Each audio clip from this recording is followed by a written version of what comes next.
السلام علیکم ورحمۃ اللہ وبرکاتہ۔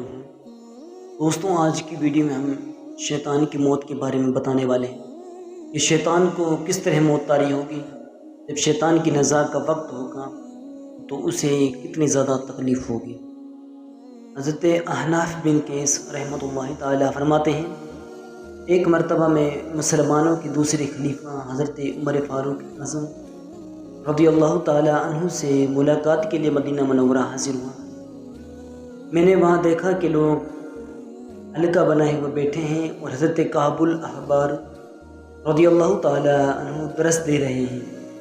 اس وقت حضرت کعب الاحبار رضی اللہ تعالیٰ عنہ نے یہ واقعہ سنایا، فرمانے لگے کہ جب حضرت آدم علیہ السلام کا آخری وقت آیا تو حضرت ملک الموت علیہ السلام آپ کے پاس سے حاضر ہوئے۔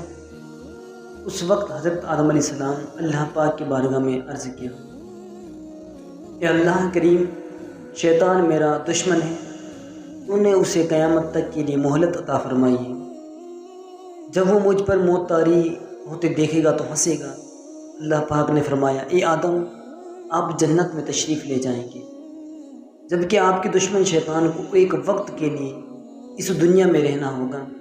جب اس کی مہلت ختم ہو جائے گی وہ اگلے پچھڑوں کی تکلیف کے برابر موت کی تکلیف اٹھائے گا۔ اب حضرت آدم علیہ السلام نے ملک الموت علیہ السلام سے پوچھا کہ مجھے بتائیں شیطان پر موت کیسے طاری ہوگی۔ جب حضرت ملک الموت علیہ السلام نے آپ کو شیطان مردود کی موت کے بارے میں بتایا تو آپ نے فرمایا ہے کہ میرے رب، مجھے یہ کافی ہے۔ حضرت کعب الاحبار رضی اللہ تعالیٰ عنہ اتنا بیان کر کے خاموش ہو گئے جبکہ لوگوں پر دہشت طاری تھی۔ کسی نے پوچھا کہ اے کعب الاحبار رضی اللہ تعالیٰ عنہ، اللہ پاک آپ پر رحم فرمائے، شیطان پر موت کیسے طاری ہوگی؟ حضرت کعب الاحبار رضی اللہ تعالیٰ عنہ نے پہلے تو بتانے سے انکار کیا، پھر فرمایا، جب دنیا اپنے اختتام پر ہوگی، سور پھونکنے جانے کا وقت ہوگا، بالکل قریب ہوگی، اس وقت لوگ بازاروں میں ہوں گے، کچھ آپس میں باتیں کر رہے ہوں گے، کچھ آپس میں جھگڑ رہے ہوں گے، کچھ خرید و فروخت میں مصروف ہوں گے۔ اچانک زوردار دھماکے جیسی آواز آئے گی، اسے سن کر آدھے لوگ بے ہوش ہو کر گر جائیں گے، پھر 3 دن تک انہیں ہوش نہیں آئے گا، باقی آدھے لوگوں کی عقل جواب دے جائے گی، وہ پاگل ہو جائیں گے۔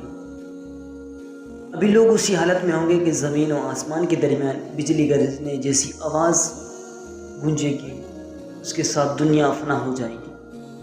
یہ وہ وقت ہے جس وقت شیطان کی مہلت دی گئی ہے۔ اب اللہ پاک حضرت ملک الموت علیہ السلام کو حکم دے گا کہ اے ملک الموت علیہ السلام، میں نے اگلے پچھڑوں کی گنتی کے برابر تمہارے مددگار بنائے، تجھ میں تمام اہل زمین و آسمان کی طاقت دی گئی، آج تمہیں غضب کا لباس پہنایا جا رہا ہے۔ آج میرے غضب کے ساتھ شیطان کے پاس پہنچو اور اسے موت کا مزہ چکھو۔ اور آج تک جتنے جنوں اور انسانوں پر موت کی تکلیف طاری ہوئی ہے، ان سب کی تکلیف کے مجموعے سے بھی کئی گنا زیادہ تکلیف اس مردود شیطان پر طاری کر دو، اور ساتھ میں جہنم کے دروازے بھی کھول دینے کا حکم ہو گیا۔ حضرت ملک الموت علیہ السلام ایسی خوفناک شکل کے ساتھ شیطان کے پاس آئیں گے کہ اگر آپ کی اس شکل صورت کو زمین و آسمان والے دیکھ لیں تو برف کی طرح پگھل جائیں۔ حضرت ملک الموت علیہ السلام شیطان کو جکڑ کر کہیں گے، آپ کے جکڑنے کی آواز گرجدار ہوگی، اگر مشرق و مغرب والے اسے سن لیں ان کی عقل کام کرنا چھوڑ دیں۔ یہ ہیبت ناک منظر دیکھ کر شیطان بھاگے گا۔ حضرت ملک الموت علیہ السلام فرمائیں گے کہ اے خبیث، رک جا، تو نے آج تک جتنوں کو گمراہ کیا، جہنم تک پہنچایا، آج تمہیں ان سب کی تکلیفوں کے برابر تکلیف میں مبتلا کروں گا۔ تو نے کتنی لمبی زندگی پائی، کتنوں کو گمراہ کیا، کتنوں کو جہنم میں پہنچایا، وہ سب جہنم میں تیرا انتظار کر رہے ہیں۔ تیری مہلت ختم ہوئی، اب بھاگ، کہاں تک بھاگے گا؟ اس وقت شیطان مردود بھاگنے کی کوئی جگہ نہیں مل رہی ہوگی، یہ پاگلوں کی طرح ادھر ادھر بھاگے گا، کبھی مشرق کی طرف کبھی مغرب کی طرف، کبھی سمندر میں غوطہ لگائے گا، مگر جہاں بھی پہنچے گا حضرت ملک الموت علیہ السلام اسے سامنے ملیں گے۔ اسی طرح بھاگ دوڑ کر حضرت آدم علیہ السلام کی مزار پر پہنچے گا اور کہے گا، اے آدم، تمہاری وجہ سے میں آج مردود ہوا، آج تم پیدا ہی نہیں ہوتے۔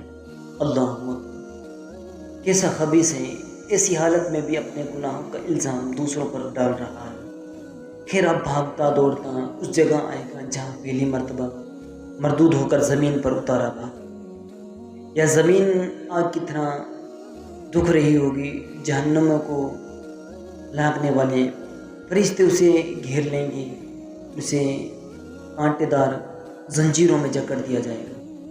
اللہ اکبر، کیسا خبیث ایسی حالت میں بھی اپنے گناہوں کا الزام دوسروں پر ڈال رہا ہوگا۔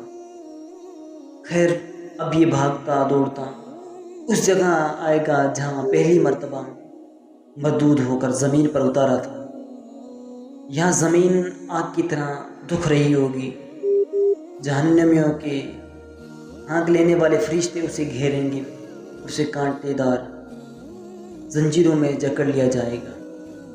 اب جہاں تک اللہ پاک چاہے گا اسے نزا کا درد دے اور تکلیف میں مبتلا رہے گا۔ پھر حضرت آدم علیہ السلام اٹھا کر کہا جائے گا، اے آدم، اے حوا، یہ ہے تمہارا دشمن، دیکھ لو کیسا عذاب میں گرفتار ہے۔ جب وہ بدبخت مردود کو حالت نزا میں تڑپ کر تکلیف میں کہ سب لوٹ پوٹ دیکھیں گے تو سب کہیں گے، یہ ہمارے رب ہمارے دشمن کو ایسی سزا دے کہ انہوں نے ہماری اپنی نعمت تمام کر دی۔